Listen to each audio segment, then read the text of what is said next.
and welcome to Unsourced Wall. My name is Elvis, and as always, I am your host. Honestly, I did not expect us to make it to a month. There are so many things that I didn't expect to happen. This outpouring of support and advice, and just a lot of well wishes from so many amazing people. And I just want to say how grateful I am. There are still times where I think that I should just quit and give up, but just amazing support that I've been given really makes this worthwhile. And because it's so daunting to do a solo broadcast like this, and it doesn't get any easier, but honestly, I really enjoy putting on a show for anyone who's listening.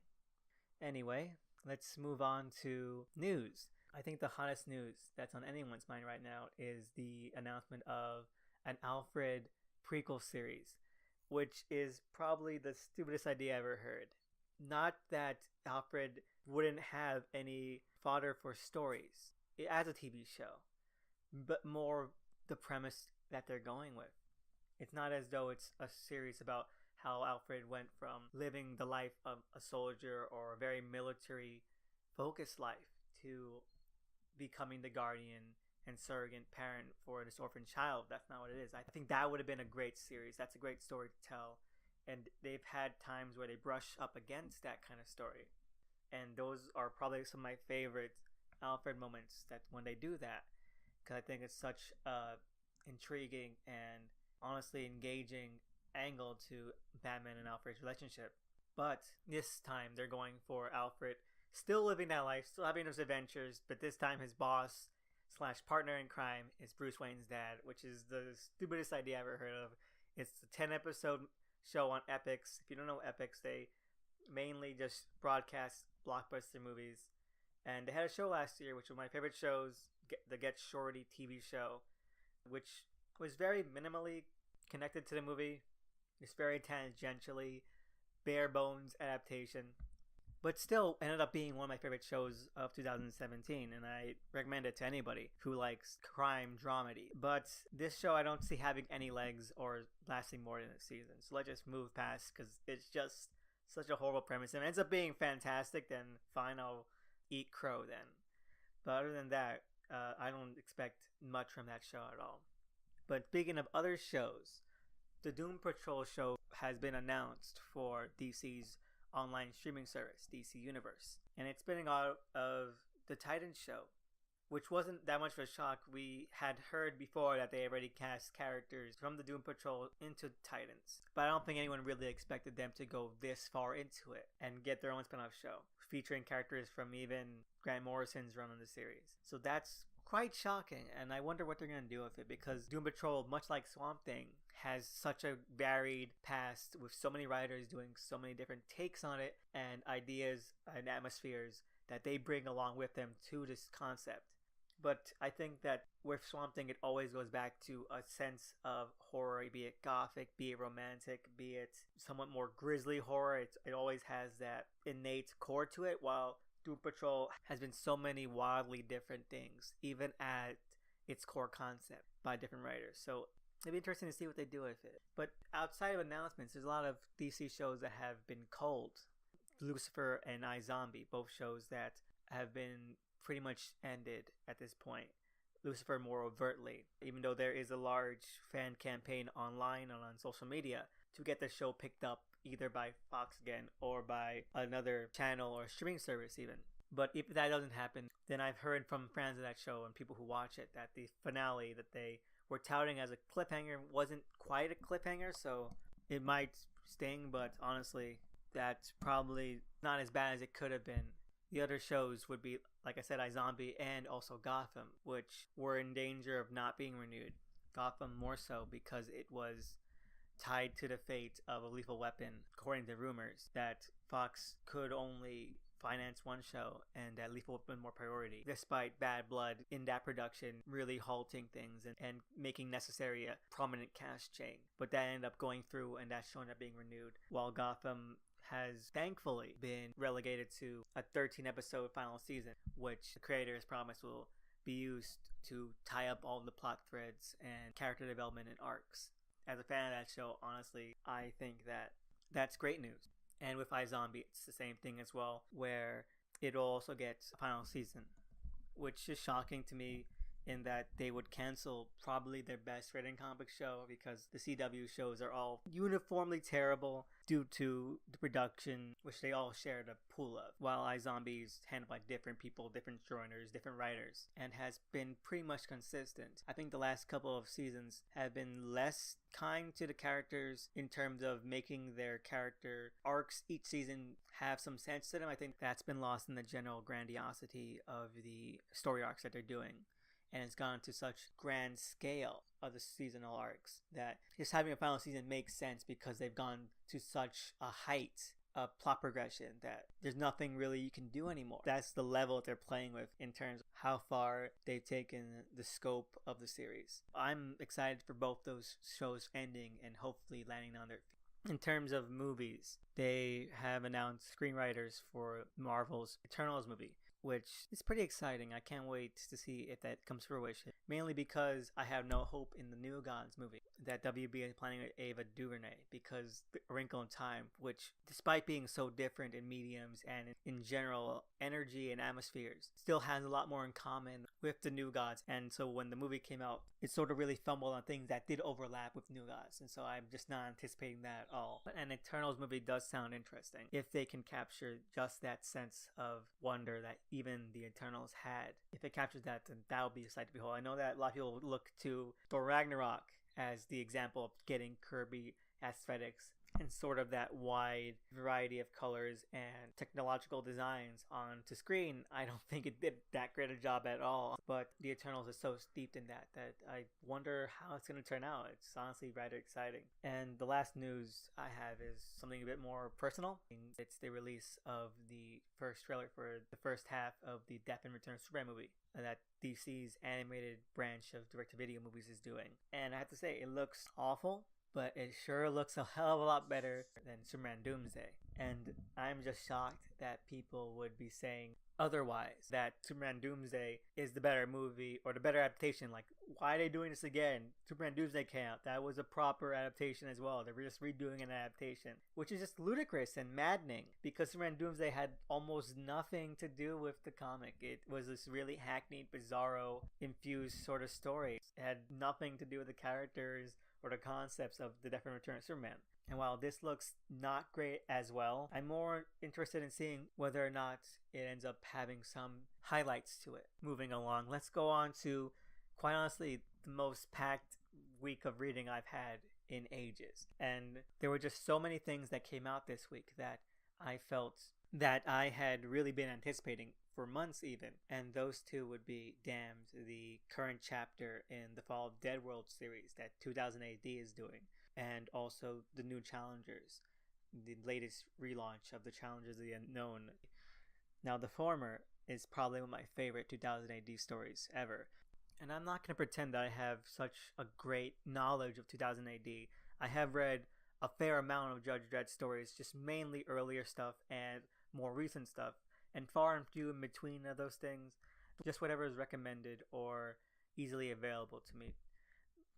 But still, Fall of Dead World is without a doubt one of my favorite comics that is still running to this moment. It's the prequel and the backstory of Judge Death and the Dark Judges on their world. Mainly a sideways look at them as the world decays and falls more and more into chaos and eventually death, into being called Dead World. And what makes it so fantastic is that you go in knowing that the first thing you really know about Judge Death and the Dark Judges is that they come from a world where they've exterminated life. And so that's why they've come to Judge Dredd's world to do it again. So there is this foregone conclusion, but the creative team of Keck W and Dave Kendall do such a great job of making the characters that we do follow so entertaining and so engaging that even though the series starts off with the world pretty much on the brink of complete annihilation and that there's no way to go but down, we're still so invested in their story that becomes some other thing that you're following just to see how they end up and where their journey takes them, even though the only path leads to destruction. I think that's what makes tragic prequels a lot more engaging than just telling a story of the backstory as itself, not where these characters end up on this planet that is going to be completely ashes. And that's honestly pretty amazing. I'm so deeply engaged in where everything's going to end up. I don't know how many chapters they plan on doing, but there's already a hardcover collection and a beautifully put together one that came out a few months ago, which collects the first couple of full chapters plus some more in-depth character pieces about the Dark Judges as well. And so if you're interested in this series, I definitely recommend getting your hands on that. It's both a gorgeous hardcover and also just an insanely entertaining story. Now, on the new Challenger side, I also enjoyed that after waiting months for it. It was probably the first of the Metal spin-offs that I felt I really needed to see and that I really hoped would come out soon. And a lot of people were worried that this meant that it would never really materialize because Scott Snyder's been so busy with No Justice and taking on the Justice League brand. And that's not without foundation. I think there's some credibility to that idea because he's now sharing co-writing credit with Aaron Gillespie, and the series has been downgraded to a 6-issue miniseries, which is worrisome to me because the same thing happened to Trinity of Sin. And what went on with that series is that the miniseries that it became was clearly just the first arc. It was a lot of setup, and the story of that arc concluded at the end of the 6th issue. But it was such a paving the road of these characters and their personalities just to end up nowhere. Like, they clearly had ideas for where to go, and so they created all of this development and foundation for a series that never ended up happening. And that's my main concern with the new Challengers, because I like this issue a lot, but it had the tone and pacing of a series that thought it was going to be longer, and then having nothing be done with it. And the Challengers of the Unknown really deserve a lot more than that. They've had some great stories. They are probably my second favorite Jack Kirby creation at DC. And they were absolutely my favorite part of Darwin Cook's DC The New Frontier. I think that he really captured what they're all about. And other creators like Jeff Loeb and Tim Sale, who've done a lot of more acclaimed work, their absolute best work to me is their Challengers of the Unknown miniseries from the 80s, which I think is probably their masterwork, and which also recently came out with a hardcover collection that I definitely recommend as well. So both of those, I have the highest hopes for them, just a little bit less hopes for new Challengers. I hope I can be proven wrong, and that if it does well, that hopefully it can spin off to a proper ongoing series. Other than that, we have the first issue of the second half of the Wildstorm, issue number 13, which is honestly my favorite issue of the month, simply because this series as a whole checks off so much of my personal list of things that I'm totally, completely, 100% for. I love the way the plot develops. I love the characters. I love how they interplay. And I just think that Ellis is coming from such a great, solid core at redeveloping and recontextualizing these Wildstorm characters in this new environment and atmosphere and setting. So stuff like Backlash in this issue, he gets reintroduced and is wildly different but still so entertaining. And the art by John Davis Hunt honestly captures such a great energy to it that even though the series is a bit more sterile, a bit more calculated and formatted than some of the more classic Wildstorm stuff, which was so energetic that was bursting off the page, John Davis Hunt is able to create such entertaining fight scenes that it's hard to find any fault in it. It feels like such a natural evolution of that sensibility, just because you have Backlash and characters like John Lynch, who also looks fantastic in his redesign, just duking it out in this amazing set piece. It's also something I noticed when he portrays Grifter's fight scenes and Deathlow's fight scenes. So it's honestly just a highlight every month, and I can't wait for the second half of this series to come to fruition. This one is probably the most event-packed one, because now that a lot of the mysteries have been slightly uncovered, they're going full hog with with complete abandon to the wind, honestly, and it's such a delight.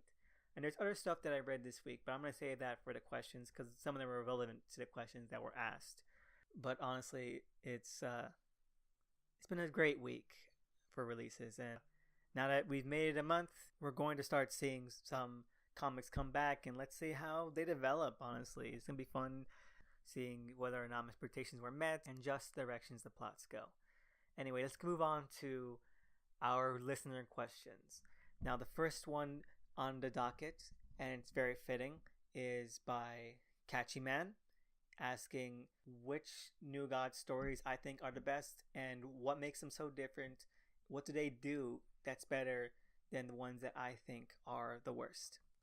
Honestly, the answer is pretty simple. The world that Jack Kirby created for the Fourth World and for the New Gods is so rich and varied that you don't really need to do much with it to make it work, to create stories that fit into that environment.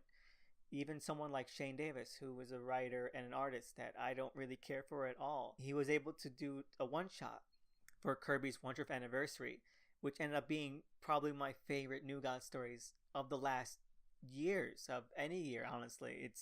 It's something that I enjoy right up there with classic Kirby because he stuck to the tenets of it and was able to fashion a story that really stayed true to it while being a new story set in that universe. Meanwhile, you have things like John Byrne or Mark Evanier and their Fourth World and New God series, which really try to reinvent some of the wheel. Not all of the wheel, but they try to add their own twist on things, which I know sounds like a purist thing. And I'm not a purist when it comes to New Gods. There's some things that I would definitely love to see, and there's different takes that I've really come to enjoy.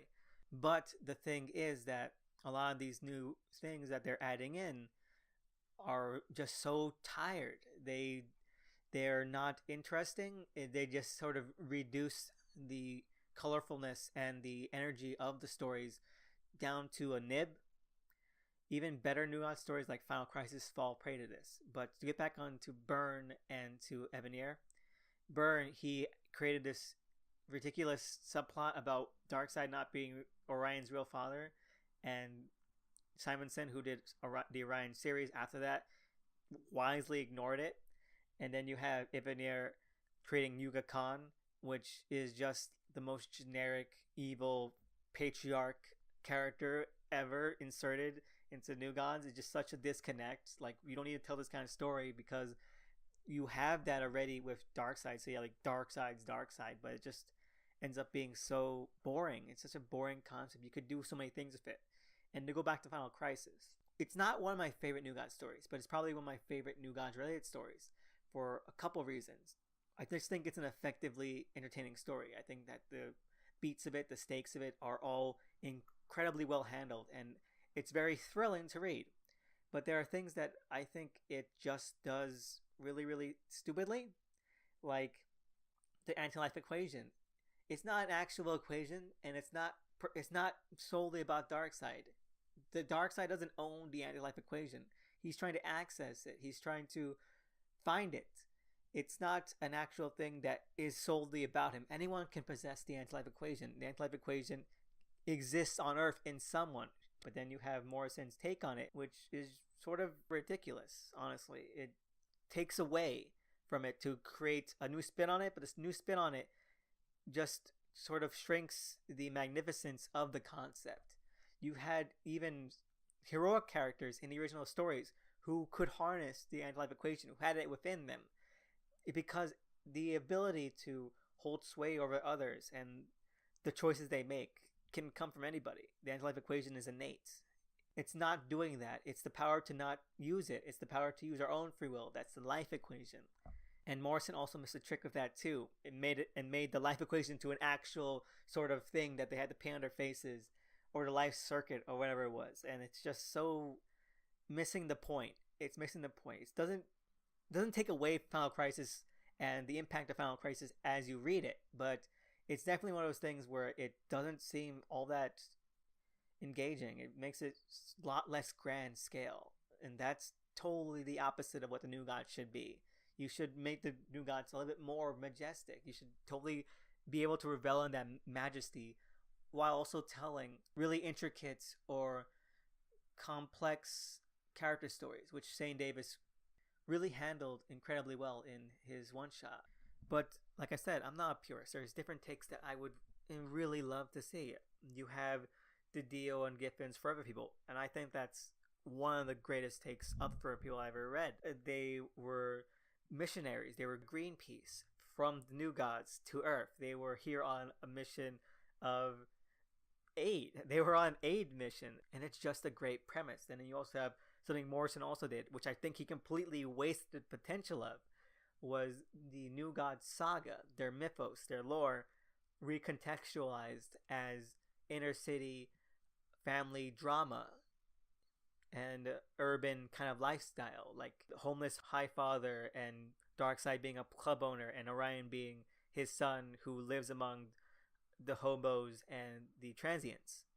And that's a great kind of premise. I would love to read a miniseries or an ongoing simply about the New Gods in this environment. It doesn't have to be like they're trapped in these bodies. It could just be this concept and how the characters are now in this and where the parallels come in and how just the family drama of it develops on Earth with these human character analogs to them.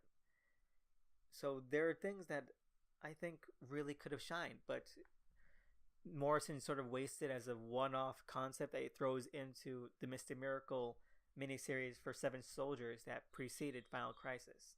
And that's just one of the things that kind of gets at me. But you have, like I said, Shane Davis, he plays around with Orion. He plays around the main character core of Orion. And you have Simonson's Orion series as well, which also is true to pretty much the general New Gods milieu. But like I said last episode, it also falters by bringing too much of the DC stuff in, and it just loses that twang to it. It loses that special quality. And there's not much great New God stuff, honestly. Like, Final Crisis is great, but just as a story of adventure. And you have that one shot, which is also great. The original stuff, Orion, which is good. And that's pretty much all I can think of, honestly, of just New Gods completely focused things that are actually good. And I guess I should also rag on Tom King Mr. Miracle. It's complete crap. It's burned here of just not understanding the point. And the claim I'm hearing of it is that it missing the point is somehow subversive or high concept when it's just plotting nonsense and just tired old beats again. And that's one thing that the New God shouldn't be. It shouldn't be tired. It shouldn't be something we've seen a billion times before. But not that we can't see the same kind of story that we've seen before as well, because sometimes stories work because they work, but the environment of the New Gods and just their setting and how they interact with human beings on Earth as well, they should be able to uplift that kind of story into something different. They should be able to warp it into something that feels so fresh because these characters are so fresh and so underutilized. It's amazing how underexposed they are and how underdeveloped they can be with so many writers that don't know how to use them. So our second question comes from Medea, who I just want to say thank you for always bringing in these amazing questions week after week. You're amazing and awesome. Just thank you so much. And her question this week was, what are my favorites or what are my guilty pleasure books, or the so good it's bad ones? And that's a tough question because it's definitely more of a guilty pleasure than so good it's bad, because if I really like a book, if I really enjoy it, there's always going to be something that I'm going to defend about it no matter what. That I'm going to defend why I like this book. There's just a guiltiness to it as well. There's some books I know, even if I defend it, and even if I believe that I can defend it, I just know it's going to be an uphill battle. And that includes some series that I read this week that I didn't mention because I was saving them for this one. And the preeminent example would be Crossed by Garth Ennis, or at least parts of the Crossed franchise that he originated with the Crossed miniseries. Because how can you defend a premise like that? How can you defend a series or story arcs, because it's an anthology series, with that kind of get-go of really, really violent and deviant zombie rage plague virus? it's impossible. It really is, and I'm not going to attempt to defend that angle. I'm more so that under a really capable writer like Simon Spurrier or Alan Moore and Garth Ennis himself, in some of the later ones as well, I think that maybe his weakest arc was the original series, because I don't think he knew exactly what he wanted to say with that, other than really violent and deviant rage zombies. That's it. And that's pretty much the get-go. But some of his later arcs, I think he really understood or really came to a different sort of look at it, a different sort of angle from which to write at. And so there's several stories that I really enjoy because these writers are taking this premise and they're able to work it into something that's really entertaining. Like Simon Spurrier takes this ludicrous and honestly so off-putting premise and creates black comedies out of them. You have one of the story arcs they did called American Critters that is pretty much formatted and read as this kind of grindhouse comedy story, with the characters being a really gnarly and sociopathic biker and a wishy-washy hippie meeting on the road, and it was having bumbling adventures while the narrator just sort of laughs at them and at the reader again and again, and it's just hilarious. It's hilariously done. Simon Spurrier knows how to do really great comedic beats, and that's what this story arc is full of. Alan Moore takes a different tack and sets his story 100 years in the future, and so it becomes more like Ridley Walker or A Canticle for Leibowitz, is as humanity has survived, and so there's this different post-apocalyptic cliches thrown in, and because it's crossed, because it's this premise, it feels a lot more fresh. You have the typical future slang, future talk, and you have the back matter as well that Moore is known for, and you have all these different references, and the plot itself is incredibly tightly done. And Simon Spurrier, after Moore left after the first arc, he fumbled with it a little bit because Moore and Spurrier are such different writers, and that's what makes them so great, because they both have unique voices. He was able to still find that nugget of the post-apocalyptic crossed mix and create something great out of it. It made it into a very heartfelt parental piece, and it ended on such a great note as well. It ended on a pun, but not like a really violent pun either. It ended on somewhat of a heartwarming pun. So there are arcs which I absolutely detest and which I think really play into the perception of this series, and there are some that I honestly just enjoy and I'll keep on enjoying. And so it actually canceled. The series actually ended 2 years ago, 2 or 3 years ago, and there was nothing about it since. But it recently came out with an oversized miniseries. The first issue came out this week, and I'm a bit disappointed by that. It's by a fan favorite writer, and this writer has done good stuff on the series, on the franchise, but I've never been a big fan of his. I think that stuff has been just all right. It had a great concept, but it was a concept originated by Simon Spurrier in one of his series, and right now this same writer, Christos Gage, is working in the 100 years later setting that Moore created, and he's just using that same concept again. It's the same character writing he did for the characters he used in his arcs that made up what he was using from Spurrier's concepts, but just 100 years later. And it just feels like such a waste of potential, because Christos Gage spent like 4 arcs writing about the same kind of content. So just to rehash it's a bit of a disappointment. Other guilty pleasures of mine would have to be Kick-Ass, the Kick-Ass series by Mark Millar, which honestly I'm not going to defend the second Kick-Ass arc, Kick-Ass 2, because it is the worst written of them, and because I don't think Millar knew how to handle it. Mark Millar believes in the Star Wars structure, or the monolith structure, where the middle has to be like the darkest, or at least the most challenging. So you have the origin, you have the start of the adventure, you have Belly of the Beast, and the return, and back to home, that kind of thing. The monomyth, which I just really badly paraphrased. So lit majors were listening, trying not to kill me.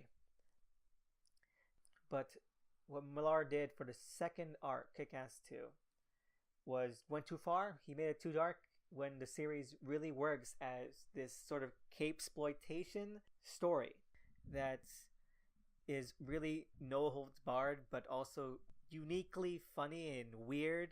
One of these little things, or a villain who goes to Tibet to train with monks because he's seen Batman Begins, and it turns out the monks are just messing with him and just charging him for like the most bland, cliched training stuff they can think of, and that's it. Stuff like that. The series really works when it hits that balance of over the top, but also a little bit of a kernel of the character being believable, because you could believe in a complete weirdo like the main characters of Kick-Ass, who are so obsessed with this kind of lifestyle, but also going out and doing this crazy, ridiculous, and obviously suicidal kind of thing. And so I really enjoy those, except for Kick-Ass 2, which I think is complete shit. But Mark Millar has come out recently with a relaunch starring a new character who takes up the mantle to become a sort of reverse Green Hornet's Robin Hood type thing, where it's a fake superhero, real thief, where the main character has pretty much just taken the Kick-Ass mantle to steal from people and ends up accidentally getting into this huge crime ring that she now has to contend with because it involves her family and friends of her family and all that other sort of dramatic goodness. And I really enjoyed the latest issue that came out this week.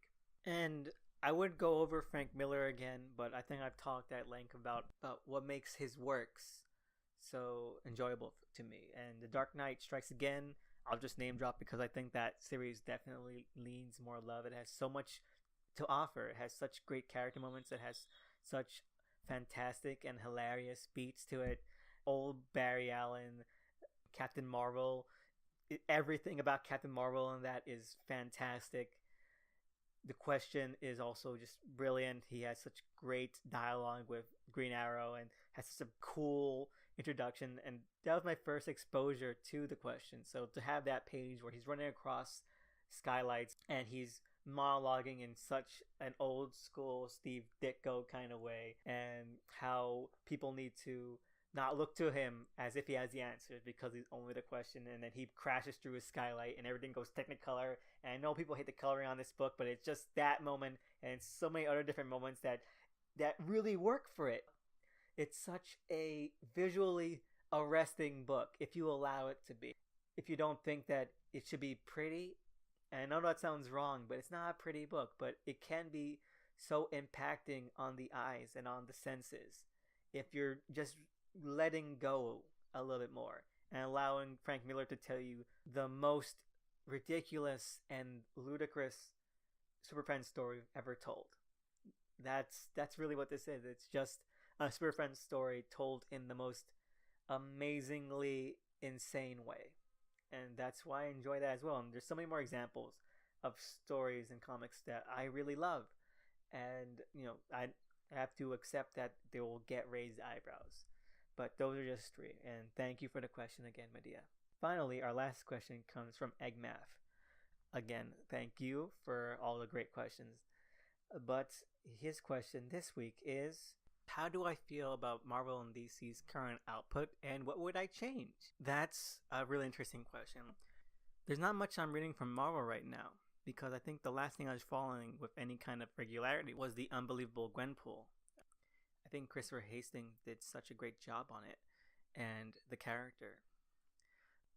But honestly, after that, I think out of their fresh start, the only thing I picked up is Venom by Donny Cates and Ryan Stigman, because I am such a mark for the premise. It's Venom versus Grendel, or at least Grendel's mother, who ends up being a symbiote that has been on Earth for millennia at this point. And I think it's gonna be really cool. Who knows?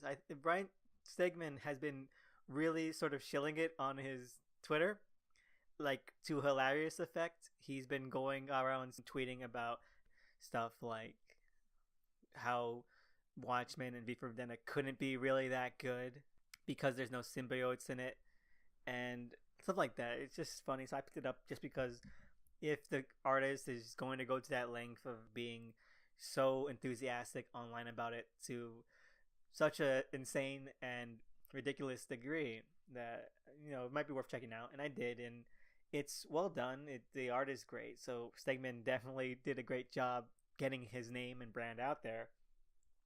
But the story, I think, could go really interesting places if it allows itself to be interesting. That's the thing about Marvel series. There's very little room to allow themselves to be interesting. At least some of the mainline ones, that they don't really take advantage of that. Like Avengers, enjoy the concept of Avengers 1 million BC, or however much BC it was. But the two issues that have been out right now by Jason Aaron that center around it aren't really that interesting at all. It seems like very lax stuff compared to what that could have been and the parallels they could have drawn between the two time periods, but they just don't end up doing much of it that's interesting. But I can't wait for Venom's second issue so that I can see it, and hopefully this amps up a lot because it's just a great premise. Because then you get into questions about what happened with fucking Beowulf, what's going on with Grendel and Grendel's mother, and why is every other symbiote thinking that it's a god and stuff like that. It's little. This could be ridiculous. It could be ridiculous, but in the best way. And so that's sold. That's the only thing I'm reading from Marvel. I'm sold until it lets me down. And DC, I've mentioned the new challengers, Sideways, Wildstorm, Scooby Apocalypse, and I think that's pretty much it. I'm pretty sure I'm missing something. I honestly don't remember if something's coming out until the week it comes out. So if I'm missing something, I'm sorry. But yeah, I'm definitely reading more DC, but it's not like I'm reading like a lot or that I'm reading much of the mainline stuff. It's those things don't interest me right now, especially with their current creative teams, or really none of the future ones excite me that much either. But other than that, it's I don't know what I would change. Obviously, for something like Superman, you don't want Bendis on it, but would I just change Bendis? Well, who else would I put on there? It's not something that I could put that much thought into it, because I think the only thing that I would change would be for Marvel, would be to stop making a fool of themselves with all these relaunches that all amount to the same thing. And you can't say like we're doing Legacy, or we're doing Generations, or we're doing a Heroic Age, or a New Start. It's become so tired that no one believes you anymore. So maybe one day, if Marvel actually ever does have a great jumping on point that could actually reach larger audiences and larger readership, then no one will believe them. And so it becomes like, I don't know if Marvel will ever get to that point, but if they ever do, then they're gonna miss out, because it's such a boy who cried wolf situation. DC, I don't know how it would change. Scott Snyder says he has a 2-year plan for the mainline titles, and Bendis has also a large, extensive plans for Superman titles. So whatever ends up going on with them, I have no idea. It might turn out to be fantastic. You never know. You never know. Anyway, that's it for listener questions this week. I again just want to thank all the support I've gotten this last month, and hopefully I'll be around doing this again for the next month and the next month after that. I also want to give a huge shout out to @.mc on Twitter, who did my previous cover art, but as you can probably tell, I have a brand new cover art. This is the one I originally planned to have for the second episode, and I think turned out fantastic. So the links are below on my YouTube channel, and if you're listening to this on a different platform other than YouTube, then it's @DOTEMCEE, and they're open for commissions. So if you want something that looks amazing, then definitely check out the link and get something of your own, because I couldn't be happier. And this is such a great way to commemorate the first month anniversary.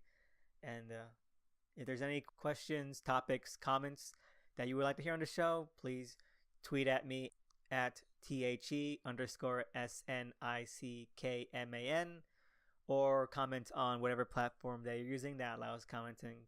I'll try and find it. Thank you, and see you next week.